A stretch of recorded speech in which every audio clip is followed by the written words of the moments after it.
While we are constantly getting caught up in our daily lives, stressing and wasting time over things that are ultimately out of our control, at any moment we can be told that we have no more time to waste.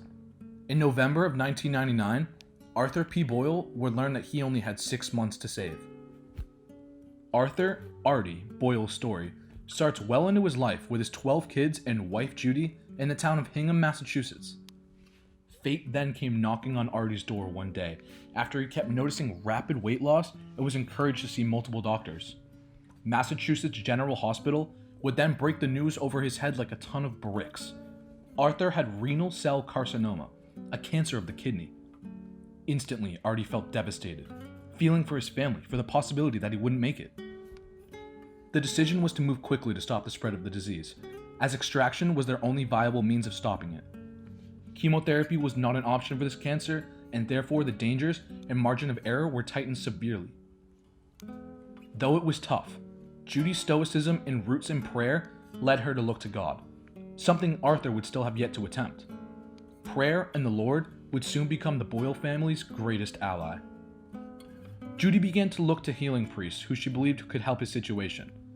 The first was Father Ed McDonough of the Mission Church in Boston. Arthur believed that the Holy Spirit itself was what brought them to Father Ed, a similar theme seen throughout Artie's story. This time in the church was one of the first moments in a very long time, if ever, that Arthur truly used his heart to pray. He regards a feeling shortly after this prayer as he was seemingly hit with a rush of something he didn't understand, and it physically knocked him backwards, startling him. He asked Judy what happened, but she noticed nothing.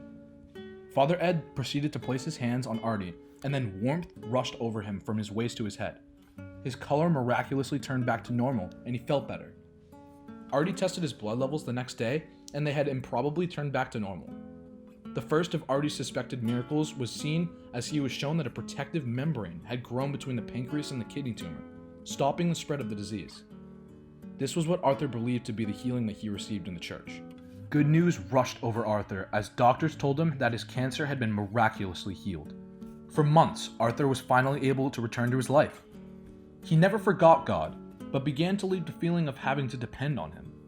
It wasn't until a random checkup months later that Artie would be thrown right back into the crucible to fight for his life once again, this time with the world on his shoulders and his hopes diminished.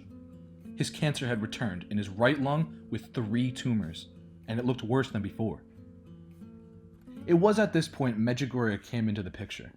The concept of the place reached Artie and Judy by what some would call chance, but what Artie after believed to be a divine force putting things into motion. Artie's childhood friend Rob had a friend who essentially had a dead arm after a car accident, and ended up taking the trip to Medjugorje where he was healed in the same way Artie felt healed in the church.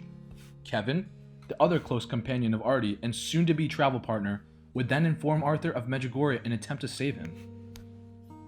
Artie's soon-to-be companions Rob and Kevin randomly were put together in a golf match one day, and coincidentally, Kevin inquired much information from Rob about Medjugorje. Soon enough, Kevin took a risk and reserved 3 tickets for Kevin, Rob, and Artie. The uncanny journey was on the spot, but ultimately was what Arthur needed to do. Surgery was set for 2 weeks, and before that, Arthur would once again find his faith in God and the Blessed Mother. The crew took a couple long flights before arriving in Medjugorje, Bosnia-Herzegovina.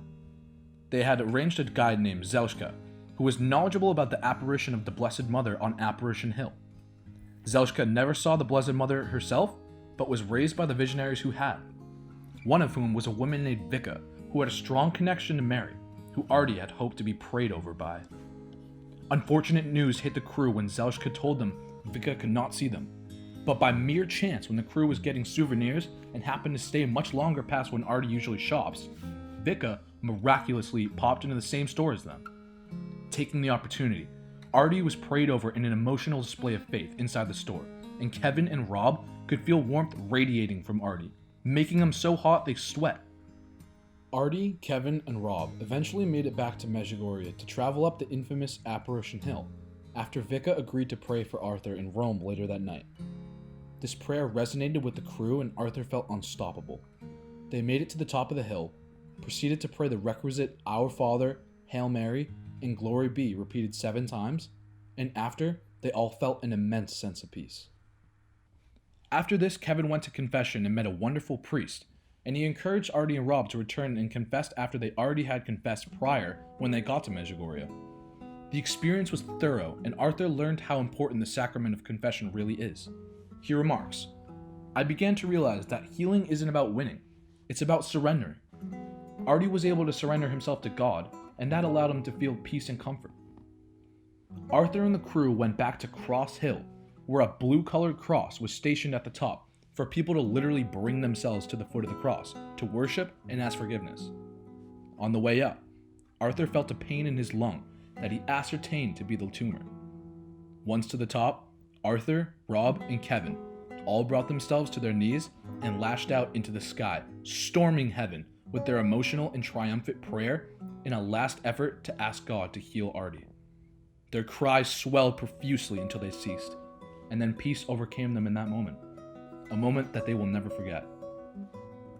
Today, around 20 years later, Arthur continues living for others and for the best of life, still giving talks about the miracles of the Holy Spirit and the Blessed Mother to others around the world. He's even been to Medjugorje 18 times since the first.